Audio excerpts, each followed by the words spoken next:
राधा रानी कौन है?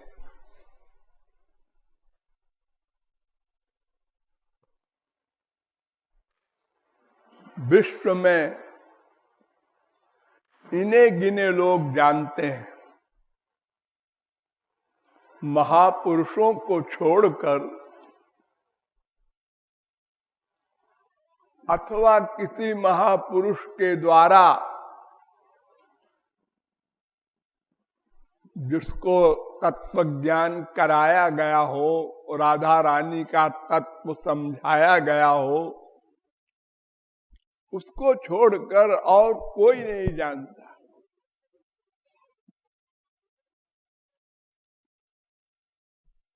अधिकांश लोग तो नाम भी नहीं जानते, और जो जानते भी हैं वो ऐसा जानते हैं कि राधा रानी श्री कृष्ण की अर्धांगिनी है। क्योंकि ये सुनने में आता है राधे श्याम, ये शब्द तो लोग सुनते ही है। तो जैसे सीताराम, तो सीताराम की अर्धांगिनी है। उमापति, जैसे पार्वती शंकर जी की धर्म पत्नी है। रमापति, जैसे रमा विष्णु की पत्नी है। ऐसे लोग समझते हैं कि राधा भी श्री कृष्ण की पत्नी है। ऐसा नहीं। पहले समझो श्री कृष्ण कौन है। कृष्णो हवै हरि परमो देवः सर्वविधैश्वर्य परिपूर्णो भगवान गोपी गोप सेव्यो वृंदाराधितो वृंदावनाधिनाथः स एक एवेश्वरः तस्य हवै द्वे तनुर्नारायणो खिल ब्रह्मांडाधिपति रेकोंशः प्रकृते प्राचीनो नित्यः तस्य शक्तयस्त्वनेकधा लादिनी संधिनी ज्ञानेच्छा क्रियाद्या तास्वाल्लादिनी बरीयसी परमांतरंग भूता कृष्णेन आराध्यते इति राधा। वेद कह रहा है।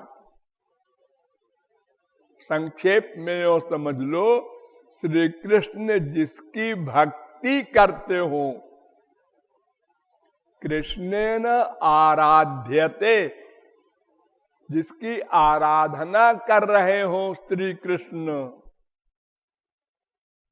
वो राधा है।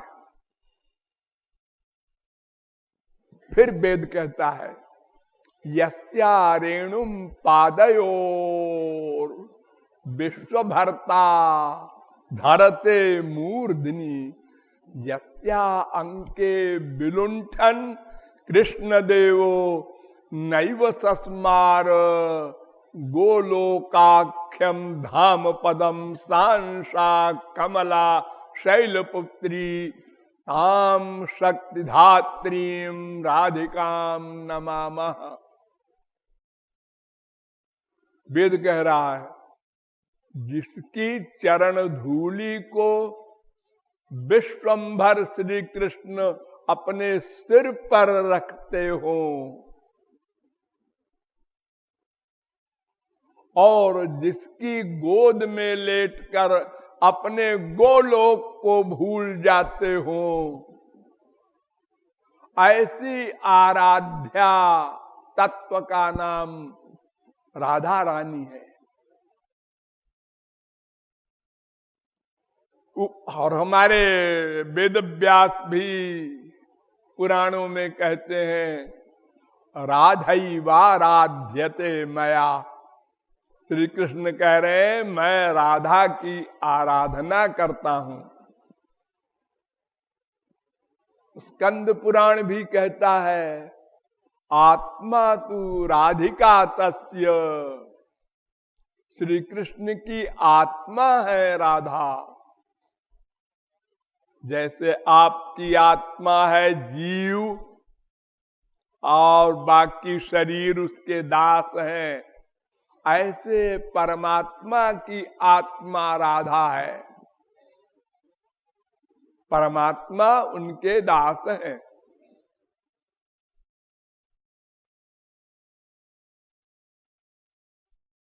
यस्यैक निश्वसित कालमथावलंब्य, जीवंत लोम बिलजा जगदंडनाथा। विष्णुर्महान सैहजस्य कला विशेषो, गोविंदमादि पुरुषम तमहम भजामि।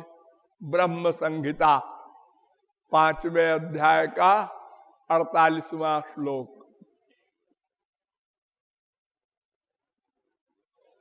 जिसके श्वास से महाविष्णु का जीवन नापा जाता है। श्री कृष्ण के एक श्वास का मतलब महाविष्णु का पूरा जीवन। महाविष्णु विष्णुर्महान सैहजस्य कला विशेषो, वो एक कला है, अंश है महाविष्णु श्री कृष्ण के।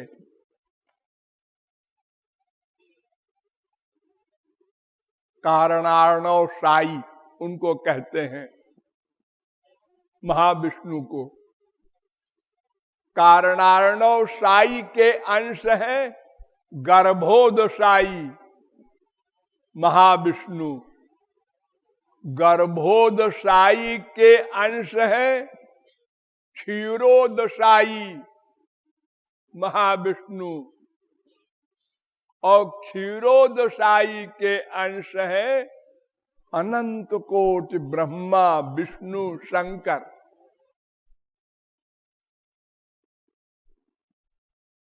अनंत कोटि ब्रह्मा है, अनंत कोटि विष्णु है, अनंत कोटि शंकर है। ये विष्णु शब्द जो है उसका अर्थ होता है पालक। तो पालक एक ब्रह्मांड के नायक को भी कहते हैं और अनंत कोटि ब्रह्मांड नायक को भी कहते हैं, और श्री कृष्ण को भी विष्णु कहते हैं। ये महाविष्णु 4 भुजा वालों को कहते हैं।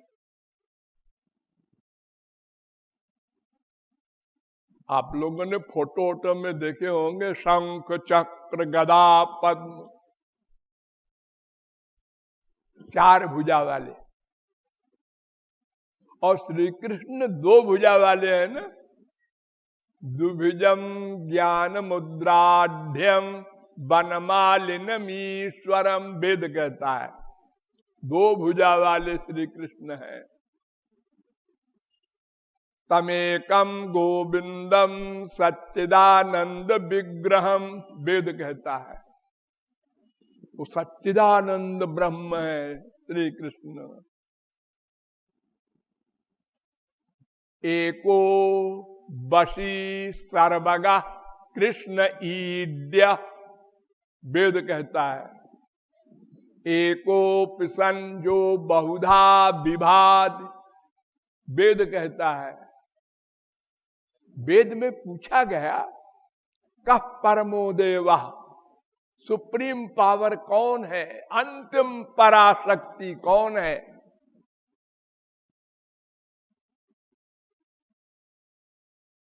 और कस्मान मृत्यु विभेद, किसके डर से मृत्यु डरता है। और कस्य ज्ञानेनाखिलम तज्ज्ञानम भवति, किस एक के ज्ञान से सबका ज्ञान हो जाता है। वो कौन है?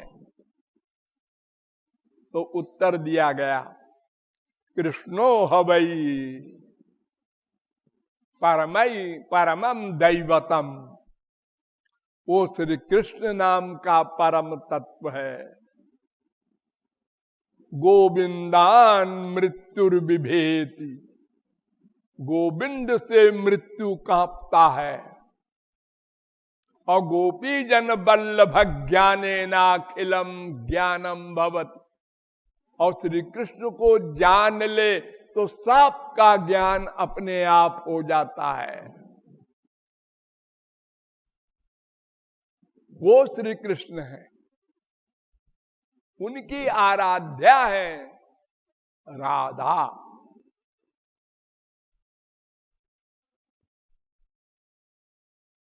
ब्रह्मा राधा के बारे में कहता है वेद में,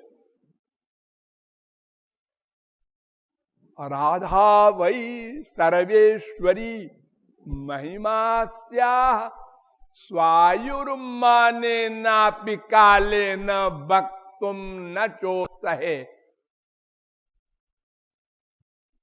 राधा सबकी स्वामिनी है।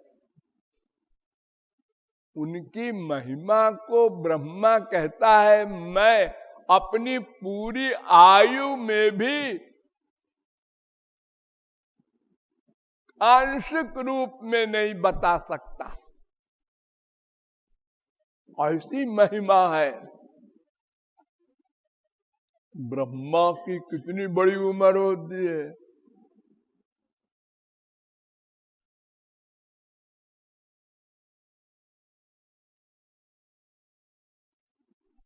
खरबों वर्ष।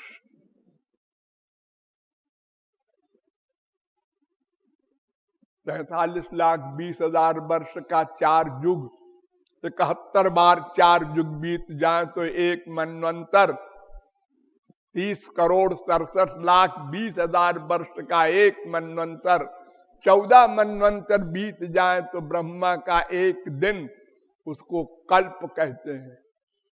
उस दिन रात के हिसाब से ब्रह्मा की उम्र 100 वर्ष।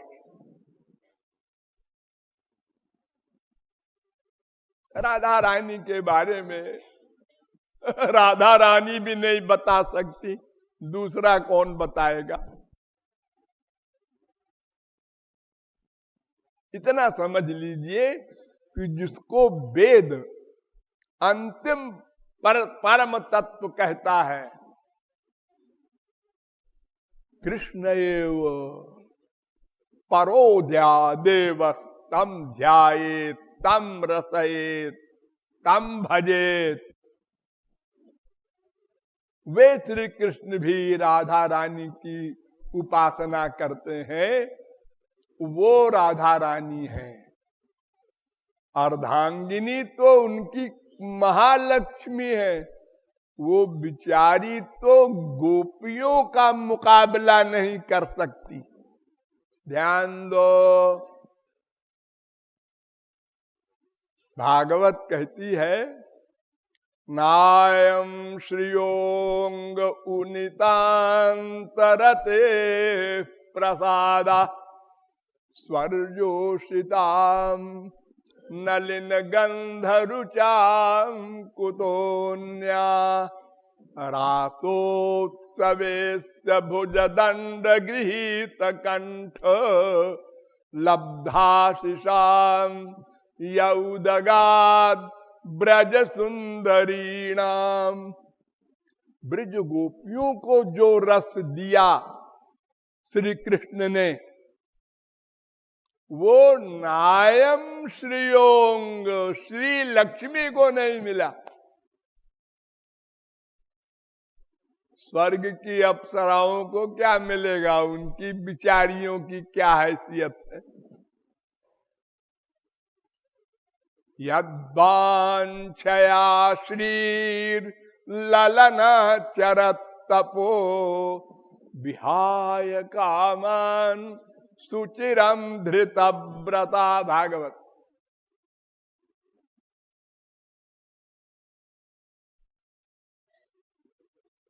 महालक्ष्मी ने तो बहुत तप किया, लेकिन आज भी उनका बेल वन में मंदिर है, ब्रज में प्रवेश तक नहीं। श्री कृष्ण के हृदय में रहती हैं। बाएं तरफ और दाहिने तरफ श्रीवत्स और बीच में भृगु का पद, लेकिन ब्रज गोपियों के बराबर भी उनको ब्रज रस नहीं मिला। उन्हीं की अवतार है द्वारिका में रुक्मिणी, वे समंजसा रति वाली हैं, जिनको अनुराग भक्ति तक प्राप्त हुई, महाभाव भक्ति प्राप्त नहीं हुई, इत्यादि बड़ी बड़ी बातें आप लोग अभी मत समझिए। मोटी सी बात समझ लीजिए कि राधा रानी श्री कृष्ण की आराध्या है, और नीचे अगर आ जाओ तो श्री कृष्ण ही राधा बन गए हैं। ये यम राधा यश्च कृष्णो रसाब्दिर देहे नैकहा क्रीडनार्थम द्विधा भूत, लीला के लिए दो बन गए, अपने आप को राधा बना दिया और एक स्वयं श्री कृष्ण बने रहे। तस्मादेकाकी न रमते सद्वितीय मैक्षत, बृहदारण्यकोपनिषद पहले अध्याय के चौथे ब्राह्मण का तीसरा मंत्र। तो उनको या तो यही मान लो कि श्री कृष्ण ही राधा बन गए, स्त्री होने का सवाल ही नहीं, और या तो फिर लीला में वो उपासना करते हैं, इसलिए राधा रानी उनकी आराध्य है। ऐसी है राधा रानी। बोलिए राधे रानी की।